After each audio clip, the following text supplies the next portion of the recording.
Good morning. Welcome to Inquisition Update. My name's Tom Fress, and I'll be your host for the next hour. You're listening to FirstAmendmentRadio.com. Thanks for tuning in, everybody. I know you're probably dancing and prancing to get to continue our reading and discussion of this very revealing book. Very revealing book. It's entitled The Global Vatican. The Global Vatican. And it gives us an inside look at the Catholic Church, world politics, and the extraordinary relationship between the United States and the Holy See. Should the United States be politically or any otherwise encumbered by the Antichrist of the Bible, the papacy? The answer from Inquisition Update is a flat no, but the government of the world doesn't listen to me. It listens to the papacy, the King of Kings and Lord of Lords, the self-styled King of Kings and Lord of Lords. We're talking about the early events leading to what later became known as the United States of America and the role that Charles Carroll and the entire Carroll family played. Roman Catholics all, members and citizens of the colonial colony named after the Virgin Mary, the only Roman Catholic colony in existence at that time, Maryland. John Carroll, the Jesuit priest, the cousin of Charles Carroll of Carrollton, was beyond being the first bishop of the Roman Catholic Church, the American Roman Catholic Church, John Carroll was also instrumental in fomenting the Revolutionary War. John Carroll, the consummate Jesuit priest, the consummate oath-spitting Jesuit priest. Oh, by the way, I hope my listeners took some time this weekend to read the extreme oath of the Jesuits, as I suggested on the program Friday, and you'll understand what motivated Charles and John and Daniel Carroll. They were all Jesuit trained.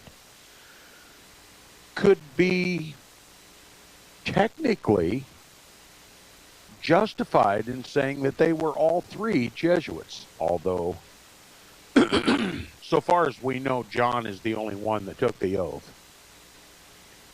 But certainly Charles and Daniel were instrumental with John to help shape the founding of our country and to shape the founding of our federal government.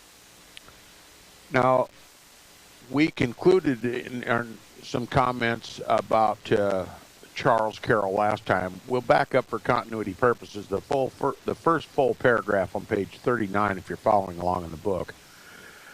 It says, Charles Carroll was still robust 6 years later in 1831 when the French traveler Alexis de Tocqueville visited him.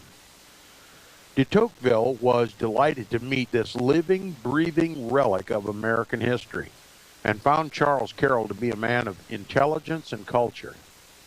His feelings for Carroll might well have influenced the long passage de Tocqueville later included in his classic Democracy in America, in which he described American Catholics as, quote, fervent and zealous in the belief of their doctrines, unquote, and yet, quote, the most Republican and most democratic class in the United States, unquote.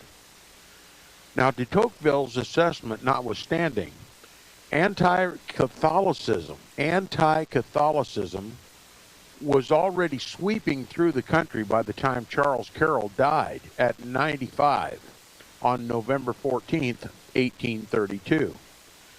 Catholic immigrants started arriving in large numbers from Ireland and Germany. Now, why were there so many Catholics coming?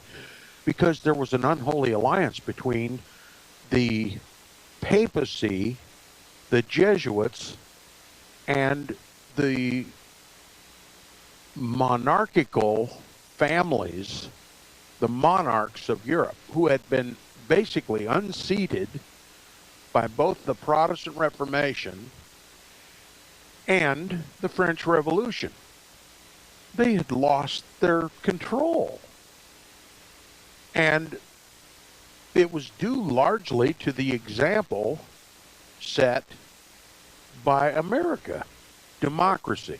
The people govern. And they decided that it was important for their survival and the continuation of the old world order, or the restoration of the old world order, where the Pope ruled and the monarchs ruled and benefited from their relationship with the papacy, that they worked to make America Catholic and to overthrow Protestantism, because it was Protestantism that liberated the people. So they set about a plan, a multifaceted plan, to Catholicize the United States of America. And immigration was one of their great hopes. that every Irishman or every German who was Roman Catholic, no matter his position in life, whether he be a criminal or a baker or a banker, they could come to this country and have an equal vote with Protestants. So it was necessary for the Roman Catholic Church and the monarchies to, well, support the immigration of Roman Catholics. Because in America, they had equal voice with Protestants. Now, it became recognized in the United States that Catholics were flooding into the country, and suspicions naturally rose. You know, the greatest of all evils to be feared, Roman Catholicism, popery. Every Roman Catholic to a Protestant representative of the Pope, and an overthrow of our democratic government and a return to monarchism, popery. So there was much said and written and preached from the Protestant pulpits of this country. He says, to nativists, that is, native colonists, these immigrants, Roman Catholics, seemed alien and menacing, soldiers on the front lines of an obedient papal army that intended to conquer America. Such sentiments were fanned by groups like the American Tract Society, founded in 1825, which published anti-Catholic pamphlets. Several popular and scurrilous books published in the 1830s, including 6 Months in a Convent and Awful Disclosures of the Hotel Dieu Nunnery in Montreal, all fueled to the fire, okay? Added fuel to the fire. Now, I haven't read either one of those books here on Inquisition Update, but the gist is that these nunneries and convents of the Roman Catholic Church were nothing but brothels for the popes and the priests, and money raisers, laundries, and one thing and another. So they were houses of corruption, and they became corrupt because, number one, they serve a corrupt system to start with. Celibate priests mixing with nuns, cloistered nuns, where cops and police are not allowed to enter because they're asylums for the papacy. They're sacrosanct. The threshold of a nunnery cannot be breached by the civil power without the Pope's permission. Okay, so you can think of each one as an embassy, closed walls. What goes on inside is not known to the outside world.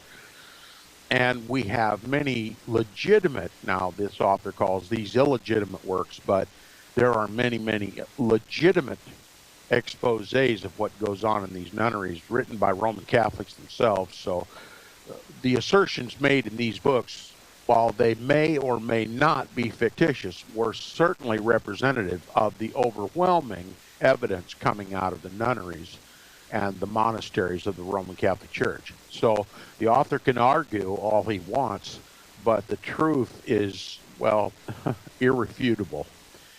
Now, more damaging than the pamphlets and books were the preachers who spewed anti-Catholic rhetoric. Perhaps the most famous and egregious of these was Lyman Beecher. Lyman Beecher, a fiery New England Calvinist who moved his family to Cincinnati, Ohio in 1832, the same year Charles Carroll passed away in Maryland. Beecher was already well known by the time he moved west. Several of his children would eventually become even more famous than he, including Lyman's daughter, Harriet Beecher Stowe, future author of Uncle Tom's Cabin. Beecher's move to Cincinnati was prompted by his belief that the moral destiny, the quote-unquote moral destiny of the nation, would be decided in the West. At the time, West meant primarily the Ohio Valley, where both natives and immigrants, including some Catholics, were starting to settle. The future of America must be saved from Catholics and infidels, preached Beecher. His 21-year-old son, Henry Ward Beecher, who later became famous, then infamous as a Brooklyn minister, warned in a Cincinnati newspaper that the Pope was intentionally sending Catholics to America to extend his power. And he was absolutely correct. He says the younger Beecher admonished native-born Protestants to, quote, arouse themselves and shake off the drowsy stupor that has long blinded their eyes to the fact that Catholics are assuming a stand prejudicial to the liberties of our country, unquote. How are Catholics naturally prejudicial against the liberties of our country? Because they serve first and foremost the papacy. And in popery, the people have no liberty. They must believe and do as the church says. The Pope is King of Kings and Lord of Lords over their lives. And a country is not is only a de facto government. A country's government is a de facto government unless it has, well, the Pope's best interests at heart. It has to have close political and spiritual ties to the Vatican in order to be considered a de jure government. All right? So, Catholics flooding into the country, trying to Catholicize, sounds like a conspiracy theory, right? No, it was conspiracy. Fact. Catholics, by the hundreds of thousands, were flooding into this country. So much so that it aroused the suspicion of Protestants. Now, we're all taught to believe that those days are long gone. People move freely about the world. But look, we're having trouble closing that border with the South. Okay? Texas, Arizona, California, New Mexico, all of them. They're complaining. People flooding into the country. They're illegal. In a time of war, it would be called an invasion. But see, we're conditioned by the mainstream media to just call it illegal immigration. Okay, if the Ruskies ever come, I wonder if they'll call that an illegal immigration. See, American people are led around by their noses. Whatever terms they use on the mainstream media, we use it. Okay, and it conditions our brains. And we've repeated the mantra so many times that we can't look at the flood of Roman Catholics coming across the Mexican border and think anything having to do with religion. Why, it's illegal immigration. You might start by recognizing it as an invasion, okay? And from that point, then maybe you can, by leaps and bounds, you might be able to come to the reasonable conclusion, the historical conclusion, the factual conclusion, and I say even the prophetic conclusion that it is all about religion. It's all about making America Catholic. And it's couched in all these other terms to cover that very important secret. Rome's never changed. If she's going to make America Catholic, she has to beat the Protestants in the polls and elect Catholics to high office. Catholics who will pass laws commensurate with Roman Catholic canon law, and to eventually enslave the people to the government, and the government then serves the papacy and rules with a rod of Roman iron. It's not difficult to conceive because it's happened repeatedly all over the world since the rise of the papacy. But since that history has been hidden from Protestants, they no longer suspect anything having to do with religion through immigration. The Protestants knew who the Antichrist was, the papacy. And if the papacy is behind the flood of Roman Catholics coming to this country, well, it's not rocket science, is what I'm trying to say. Now, this author and many other Roman Catholic critics that I've heard from time to time suggest that this is all conspiracy theory, that this is the age-old Protestant mantra. The Pope's trying to take over America. Roman Catholics are not citizens of the American government. They're citizens of Rome. And they're commissioned by the Pope to help make America Catholic. But since liberty is the first thing to go when the Catholics get control of the government, then we simply have to ask ourselves, are we losing our liberties? Do the people still have a say in government? Do you get redress from grievances by the government? Do you have freedom to travel? Can the Pope come in, representatives and police come in your house at 3 a.m. in the morning and take you prisoner and hold you captive without legal representation and hold you there indefinitely? Those are presidential orders, okay? Presidential directives. They suspend the Constitution and Bill of Rights of the United States of America.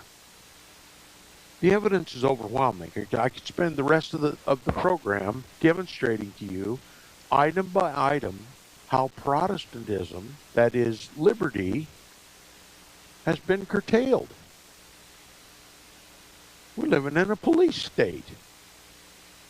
It used to be your communications were private. Well, there's no privacy anymore.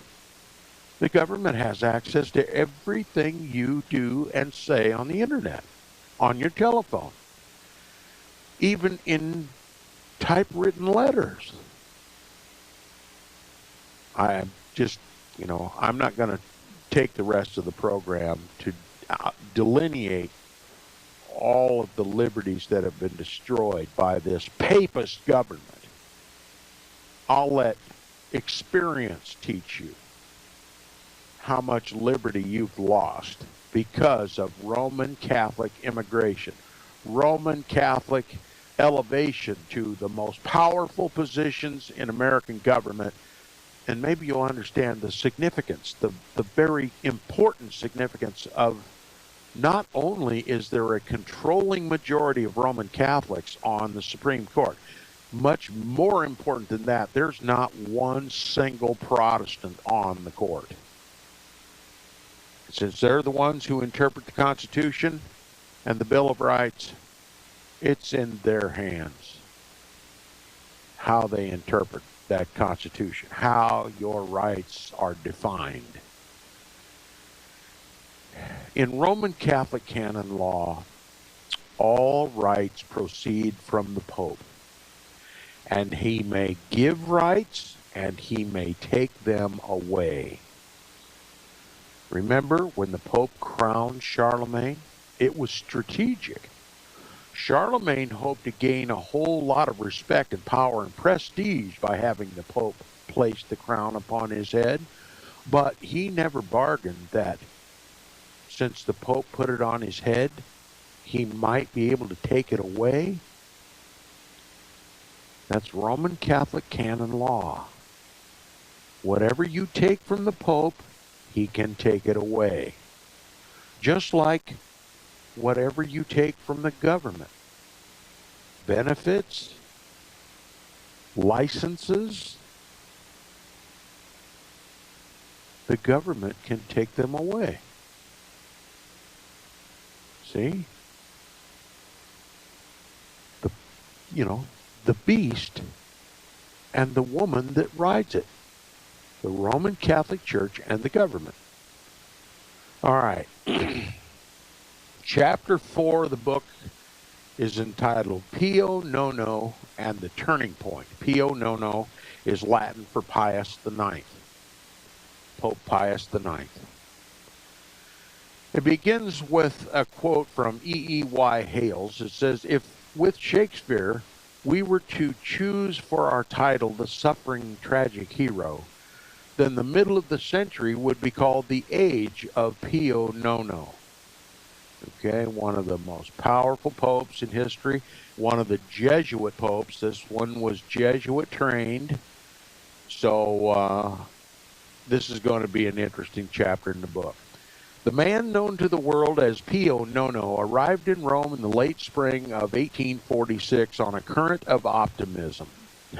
Optimism, because when you're at the bottom, you've got no place to look but up, right? The papacy was literally, well, handcuffed and disgraced because of the Protestant Reformation and the French Revolution. Now, he says, since the death of Pope Pius VII in 1823, the papacy had been filled by popes who ruled the church and its terrestrial domains, with iron-fisted orthodoxy. Kind of reminds you of a prophecy in Daniel about the 2 iron legs. Yep, that's it.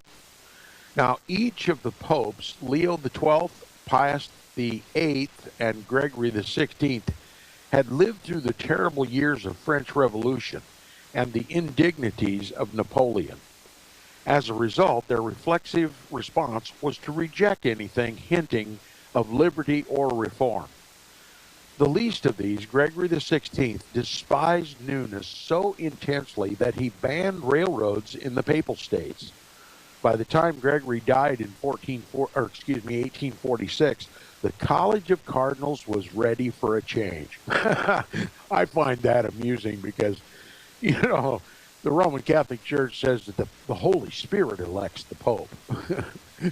But here's a candid Roman Catholic author who admits it's the College of Cardinals, and they were ready for a change, right?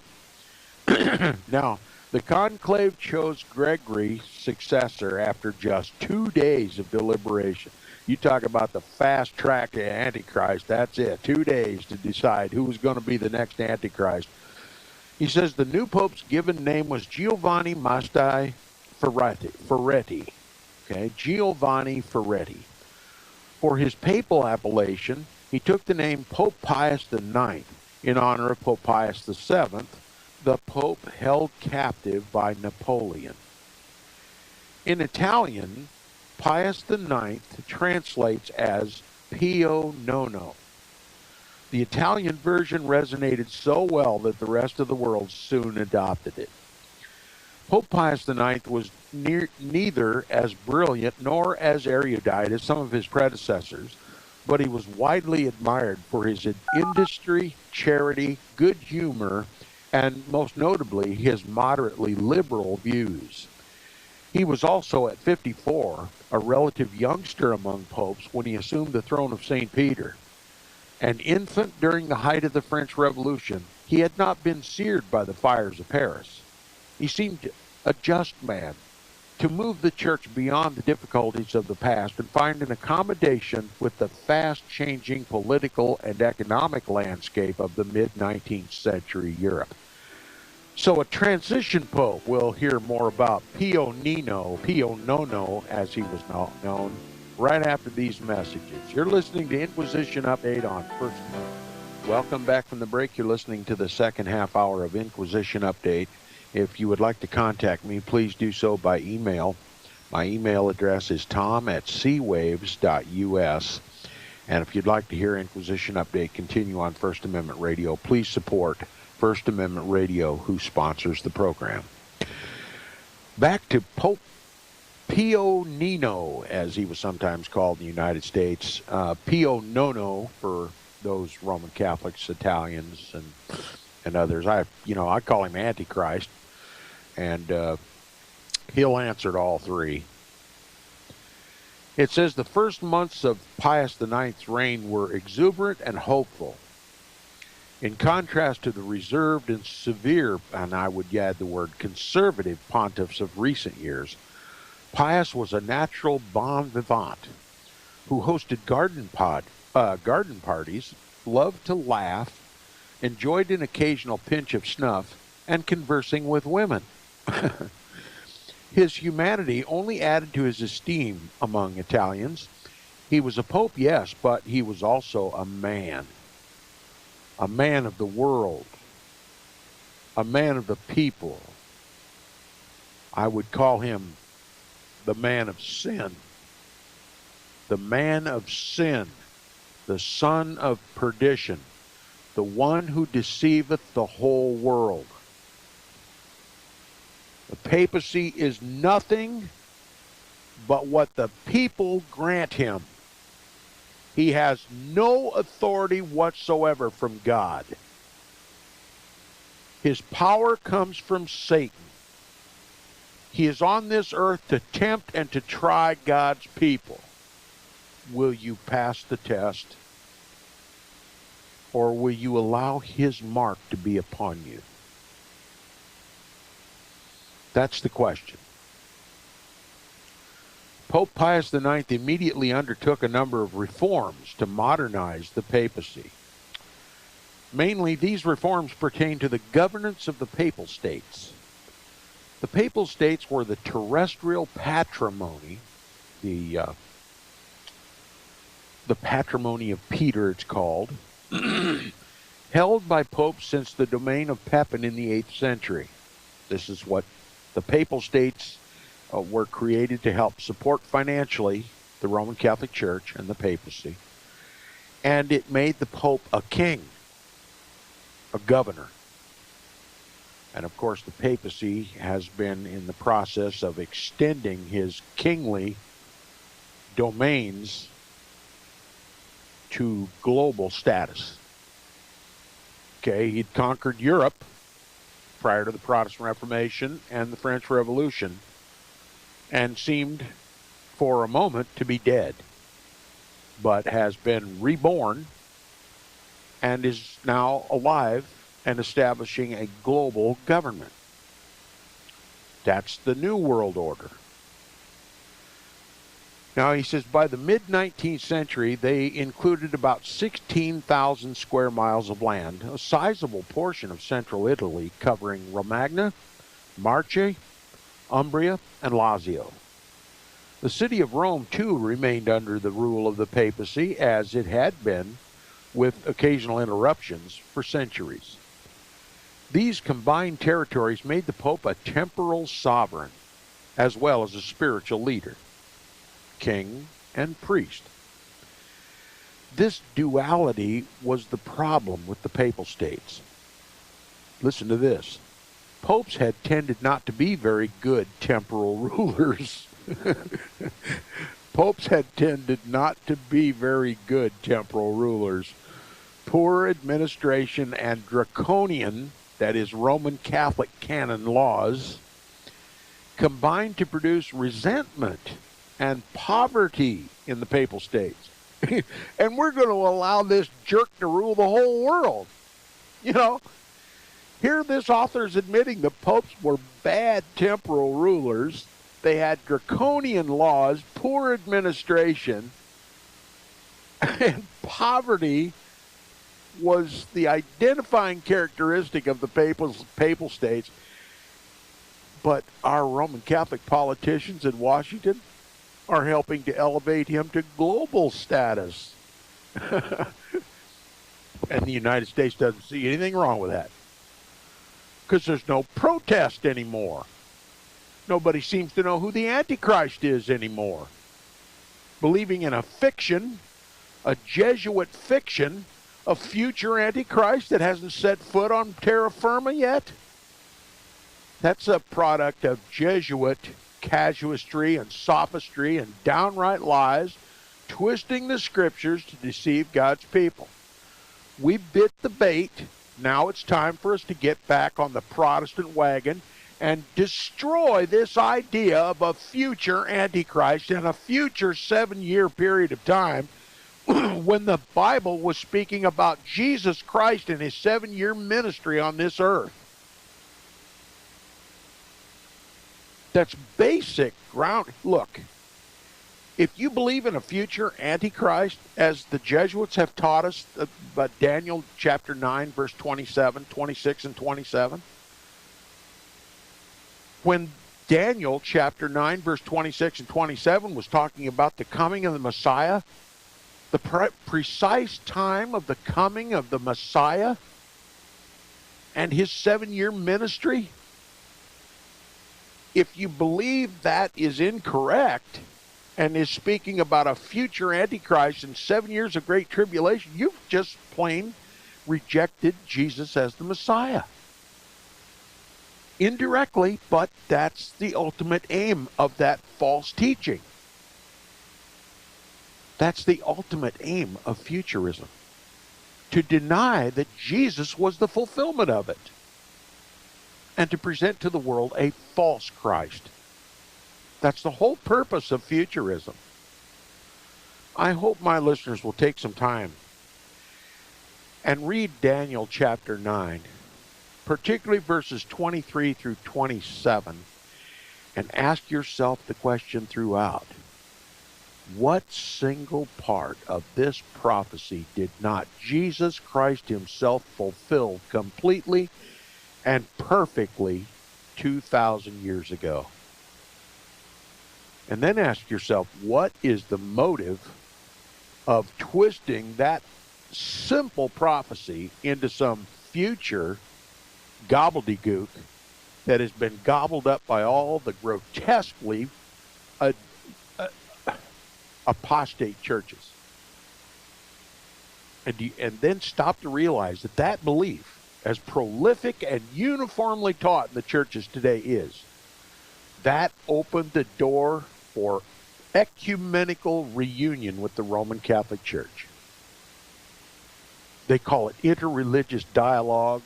It goes by all kinds of different words, different descriptions.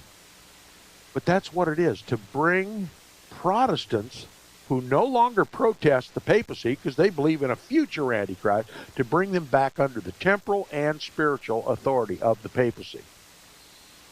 And since Vatican Council II and the Protestants recapitulated, Rome walks into Washington, D.C. with a mandate carrying the memberships of all Roman Catholics and the documents of Vatican Council II into Washington, D.C. and say, now we represent not just the card-carrying Catholics, but also the ecumenical evangelibellies.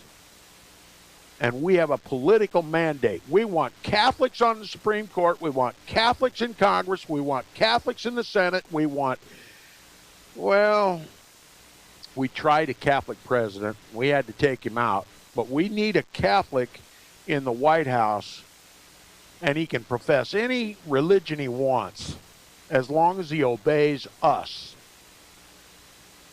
Okay? Whether he does it through our pressure or whether he does it willingly, we don't care, but he must respond to the papacy. And that's the status quo now. They still answer to Rome. And this Pope is telling us this duality, this king and priest, the Pope being a temporal ruler was a problem with the papal states.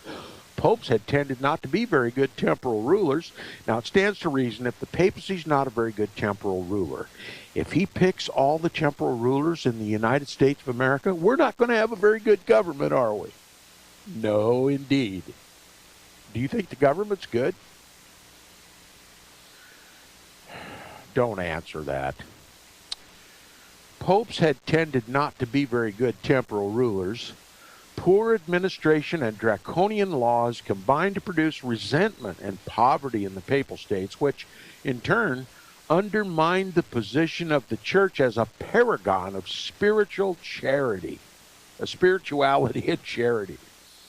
It was that, popes were such bad rulers that it was giving the church a bad name. Okay? Pope Pius IX seemed determined to change this. Okay? He introduced a constitutional framework that allowed lay people greater representation in local politics. Politics is always the name of the game for the popes. He granted amnesty to more than 1,000 political prisoners. Did you know there were over 1,000 political prisoners just in the papal states? There was rebellion in the papal states against the government by the Pope. They weren't good rulers at all.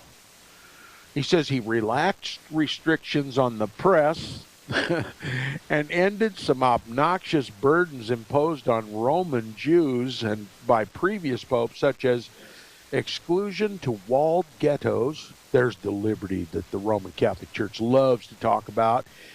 They relegated Jews to walled ghettos and required attendance at weekly, quote-unquote, Christian sermons when they were Roman Catholic sermons, never to be confused with Christian sermons, not ever confused with Christian sermons.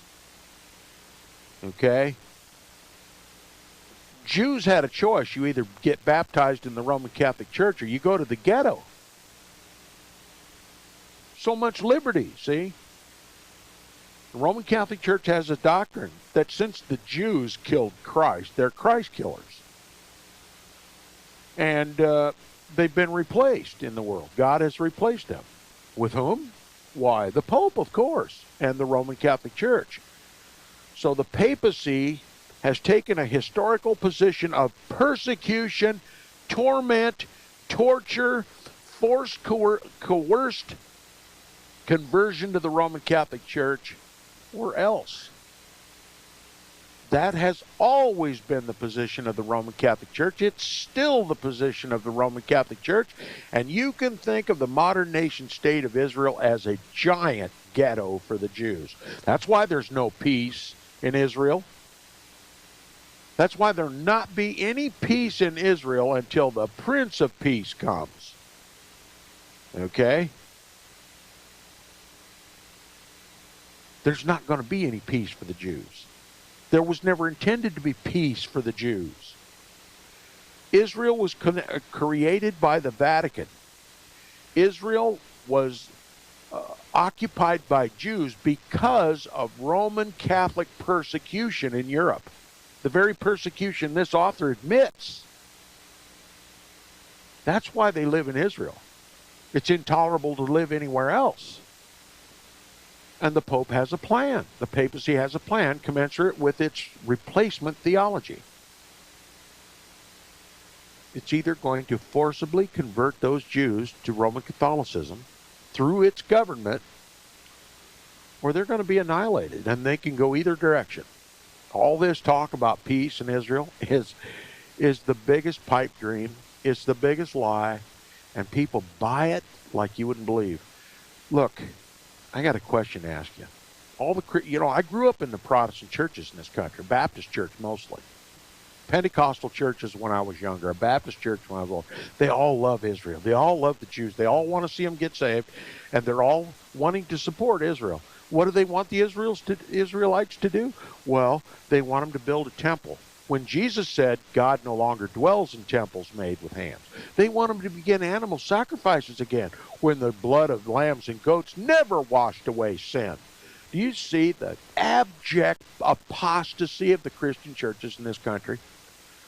I love the Jews, absolutely, genuinely love the Jews. If it weren't for the Jews, God picking the Israelitish people, they're the ones who brought us the oracles of God. This Bible that we have, we cherish, we read, we study, we depend upon its author. It was brought to us by the Jews. We want to provoke them to jealousy for our God. But they're never going to be given our God in Israel. Not unless God himself reveals himself to them and exposes the deception that the world has placed upon the Jews. Salvation is of the Lord. And to the degree that Protestants, Bible believers in this country, have been apostatized by futurism, have been ecumenized by the ecumenical movement, I see little hope. I see little hope for God to be able to use Protestants effectively. And I believe there may come a time when God will abandon the ecumenical evangelibellies and reveal himself once again to his people. And their eyes will be open. But for the most part, the Jews in Israel are destined to accept an earthly king, one counterfeiting Christ. And that is my fear.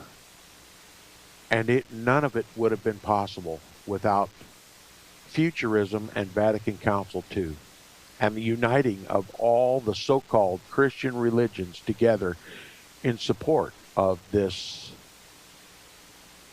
modern nation state of Israel. Anyway, I could continue with that, but I won't. He granted amnesty to more than 1,000 political prisoners. He relaxed restrictions on the press and ended some obnoxious burden. Did you know the Pope's always controlled the press before? Yeah. Under Roman Catholic canon law, you may not think, do, or say, or communicate by writing anything contrary to the Pope. Now, to put that into practice, he had to have control of the press. And he did have control of the press. That's why it was illegal to print the Bible in the common language of the people so that they could read it and understand it for themselves. The papacy has always had control of the press. To say that the papacy is not control of the press today is to ignore all of history. You love freedom of the press? The papacy hates the freedom of the press. Oh, it loves the freedom of the press so long as the press is free to print propaganda. Papal propaganda. But if the press ever starts objectively analyzing world events and starts showing the world the Roman, the papal hand in it all, then the Pope is going to be toast. That's why it is essential for the papacy to have control of the press through cooperative third parties, the Knights of Malta. High-ranking press officials are Knights of Malta. They swear their oath, which is very similar to the extreme oath of the Jesuits that hopefully you read this weekend. And they feed you the information you get. It's all groomed. And if on occasion a rare event takes place and is reported in the press that sheds negative light, it's immediately squelched, and then new facts come forward to gloss over the whole thing. The active manipulation of the press. The press is just another name for propaganda, papal propaganda. I don't watch television. I don't listen to the news. I get my information from God's people. Okay? Okay, he relaxed restrictions on the press and ended some obnoxious burdens imposed on Roman Jews by previous popes, such as exclusion to walled ghettos and required attendance at weekly Christian sermons. He brought gas lighting to the streets of Rome, welcomed modern ideas in education and agriculture, and allowed construction of railroads Pope Gregory VI had so despised. So this initially, this pope was very liberal, okay? But he was Jesuit trained. This is all a facade. This pope turned Tridentine. He turned Council of Trent. He turned arch-conservative by the end of his papacy. He was controlled by the Jesuits, okay? Remember, it was the Council of Trent that established the Counter-Reformation. This pope became Counter-Reformation. And this pope is the one who published the Syllabus of Error and the encyclical Quanta Cura. And in between those two were damned all the tenets of Protestantism. Okay? And all the tenets of Republican government. So the Pope has to appear to be a liberal to start with. And he says, not everyone approved the Pope's reforms. Among Pius IX's most vocal detractors was Prince Metternich of Austria. Remember, he was one of the papal monarchs. He was an arch-conservative. As a matter of fact, it was Prince Metternich that came to the rescue of the popes during the Italian Revolution. And it was during that Italian Revolution where the Italians were ready to throw off the yoke of the papacy, throw off the yoke of the monarchical system of the popes, and to adopt their own constitution and their own president. And it was Metternich that came to Italy to overthrow that republican form of government and to reestablish papal dictation over the Italian people. And it was during that time that American Roman Catholics exposed their true blood. American Roman Catholics, especially in the big cities of the East, organized campaigns to help finance the papal resistance against the republican form of government in Italy. They demanded that it was the heritage of the popes, you know, the patrimony of Peter, for him to be able to rule all of Italy. And of course, when American Roman Catholics who stand up powerfully and organize campaigns to help finance Metternich's army and to help establish papal authority, reestablish papal authority in Italy, and to overthrow the popularly elected government of Italy, Protestant eyes were awakened. Protestants saw this and knew exactly. Look, if they will help to restore papal monarchism, popery over the Italians, surely, if given an opportunity, they would impose papal tyranny upon Americans. And so they outed themselves, ignorantly outed themselves to American Protestants. Protestants who may formally have believed that Catholics were good American patriots. They were loyal to our government, they fought the Revolutionary War, and they were not to be suspected. But when they saw the organized activities of Roman Catholics in this country defending the Pope and defending his tyranny in Italy, well, then Protestantism was revived in the United States. He says, not everyone approved of Pope Pius IX's reforms. Among them were vocal detractors was Prince Metternich, the arch-conservative foreign minister of the Austrian Empire and architect of post-Napoleon Europe. Architect of post-Napoleon. Napoleon could be marked by irreligion, okay? Anarchy, humanism, all of it. And Prince Metternich was going to restore papal monarchism. That was his goal. Okay. Among Pius IX's most vocal detractors was Prince Metternich, the arch-conservative foreign minister of the Austrian Empire and architect of post-Napoleon Europe, who dismissed the Pope as, quote, warm of heart and weak of intellect, unquote. Heck of a way to talk about his own Pope, isn't it? Warm of heart, weak of intellect. It's as though God wasn't smart enough to put a smart man in the papacy, right? See how much they really venerate the popes. Roman Catholics, as a rule, they pay deference to the papacy, but whenever there's a direct relationship, they loathe the popes. It says, to Metternich, a liberal pope was an oxymoron, destined to fall upon his own contradictions.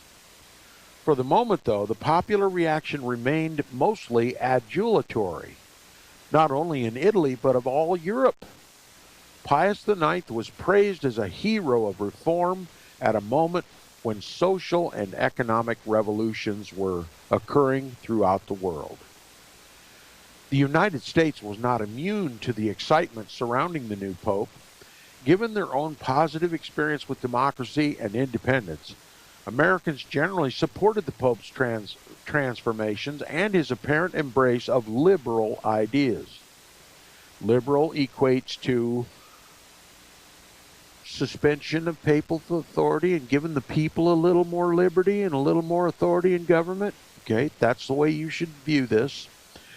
And he says Pope Pius IX's greatest fans included prominent American Protestants whose ancestors had despised all things papist or Romish. Charles Edwards Lester, author and ordained Presbyterian minister, the grandson of Calvinist preacher John Edwards, declared Pius, quote, listen to this blasphemy, the man heaven seemed to have chosen to lead the human race out of the house of bondage, unquote. This Presbyterian minister, a Protestant, qualifying this Pope as equivalent to our Moses. You see, the spirit of Vatican Council II came early in American life, didn't it? Romanization of the United States of America. We've come to the end of the program. We'll continue with our reading of this most excellent book, The Global Vatican.